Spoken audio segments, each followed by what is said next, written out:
तर चला गाईज, आज माझ्या मम्मीने बनवलेले साबुदाण्याचे वडे आणि चटणी. तर आज तुम्हाला साबुदाण्याच्या वड्याची रेसिपी दाखवते. तर मम्मी मला समजून सांगत होती की साबुदाणे कसे पाहिजेत. त्याच्यासाठी मम्मीने 3 ते 4 तास साबुदाणे भिजत घातले होते आणि असे सॉफ्ट झाले होते.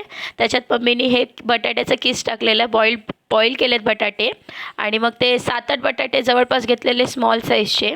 त्याच्यात मम्मीने नंतर मग ही आलं, मिरची आणि जिरं ह्याची पेस्ट टाकली होती. आमच्याकडे उपवास होता म्हणून आम्ही कोथिंबीर वगैरे टाकली नाही.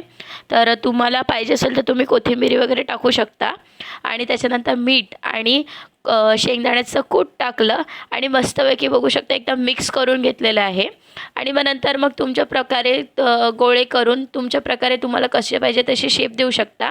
आम्ही नॉर्मल गोल आणि चप्पट ठेवले. आम्हाला चप्पट वडे खूप आवडतात. काही ठिकाणी गोल पण करतात, पण आम्ही चप्पट करतो.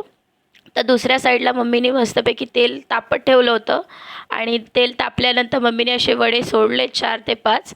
आणि नंतर मग जसं तेल तापलं आणि बघू शकता कसं सुरमट भाजलेत. एकदम जास्त पण डार्क नाही करायचे आणि पातळ पण नाही, मीडियम साईजवरती ठेवायचे गॅसचा फ्लेम. आणि नंतर सुरमट भाजून झाल्यानंतर माझी रिॲक्शन बघू शकता तुम्ही, एकदम मस्त झाले होते वडे.